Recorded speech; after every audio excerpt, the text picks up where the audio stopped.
But first, is it a mistake to make cuts to the military? Give us a call, 0207 862 2222. We'll speak to you in just a moment. Now, the government will save £500 million by scrapping old military equipment earlier than planned. Some tanks, warships, drones and helicopters will be decommissioned with the money reinvested in the armed forces. But some say that this is a bad decision given the current situation in Ukraine. Now, with British Storm Shadow missiles fired into Russia yesterday, we're asking whether this is a good idea. Yasmin, should we be making cuts to the military? Well, that's not what's happening, is it? That's not. I think it's quite brave, actually, of the Defence Secretary to say these things are redundant. They are, they're not fit for purpose. Mm-hmm. We're going to reinvest in smarter equipment. But of course, defence is a religion in this country. We cannot ever talk about the Ministry of Defence changing or being scrutinised for the wastage, the monumental wastage that goes on in that department. We look at welfare budgets, we look at all kinds of other budgets, but defence is a religion. And I think this just makes sense. It's not reducing capability, it's decommissioning the stuff we haven't used for decades, that hasn't been used, actually, if you look at the details of it, and investing in newer, smarter equipment.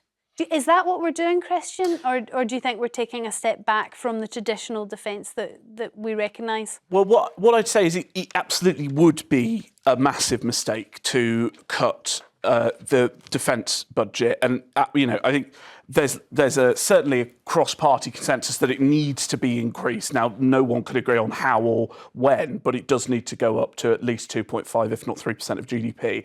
The point is, as you were saying, actually, and you are right, technically, at the moment, these are not cuts.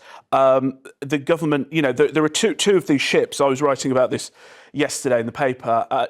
Two of these ships are inoperable. We can't use them, but cost £9 million a year just to upkeep. And some of these helicopters, and especially the drones, how quickly drone technology has advanced over the past 14 years, they're redundant. We need new ones. Now, provided the government, in the defence review, which is coming in not too far away, sets out exactly where every penny of this money that's going to be saved is going to be reinvested in new equipment, the 500 million. Provided they do that, I'm not going to criticise them on this.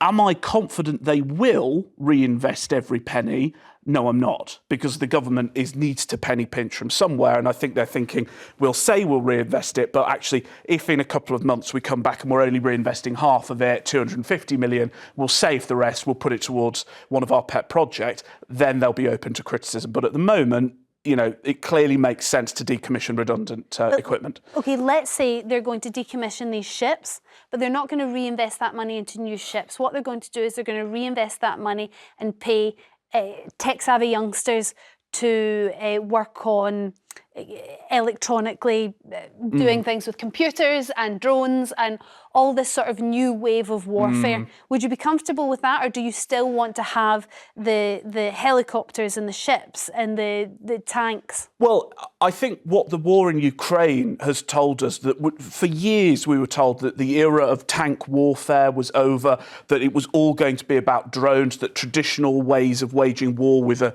physical army and all the rest of it, they were redundant. We could scrap those and just have, the war in Ukraine has taught us that we need to have a military to react to the attacks that we find them. And clearly we do need the traditional defence, and we can't put all our eggs in the basket of technology, even though that is, of course, becoming more prevalent. We need our, if for example, if there were ever an assault by the Argentinians again in the Falkland, we've got to have aircraft carriers to launch a retaliation. We can't just rely on drones and missiles that can be fired from halfway across the world. All right, let's go to the call. Stephen from Essex, how do you feel about this early decommissioning of some of the equipment? Yeah, it's a bad thing. I mean, the Chinooks and Pumas are the backbone of the British Army. I mean, I've flown in both, and what I'd like to say is that the Chinooks can be used in disasters. I mean, they're fantastic machines, and I think it's a terrible thing to cut back like this. Okay, Stephen. I mean, having not flown in any of these helicopters and having never been in any of these ships, Christian's just said that two of the ships that are being decommissioned were unusable anyway, and yet we're still paying millions to just keep them sort of sitting there. What's the point in that? Well, no, like you say, there's no replacement, is there? Well, what happens if there's major disasters? Those Chinooks can lift heavy machinery and all sorts of things. They are the backbone of the British Army. There's also the bigger picture, with going with this situation with Putin and that, with the Storm Shadow and that. It's the bigger picture with the BRICS nations and the New World Order that's coming down the line. And Putin isn't going to stop at Ukraine. He's going to go on to the Baltic countries. And this New World Order with the BRICS nations, this is what's coming down the line, and we need to wake up and smell the coffee. Okay, so you actually want it to be replaced like for like in some situations. Stephen, thank you very much for your call. Jim from Glasgow, where do you stand on, I suppose, defence spending and what they're spending that money on? I think in an ideal world we should cut defence, but today we can't. Britain says it's America's strongest ally. Well, Mr. Trump has said that the NATO countries better increase their spending on defence. And I think if Britain starts to cut our spending, it's going to be a problem. He's not going to be very pleased. He's already intimated that if you don't increase that money, you're going to be left to hang as you grow. So crucially then, it's very important to make the distinction today that what they're doing is decommissioning different elements of their defence artillery. So we're talking ships and helicopters and things early. So we're not reducing the money that's given to the defence. They are just moving that money around more swiftly than they were going to before. But my question, Jim, is whether we replace like for like. So we're decommissioning a ship. Do we build a ship? We're decommissioning helicopters. Do we recommission fancier, better versions of those helicopters? Or do we start to spend that money on other things now that are happening more online, more digitally?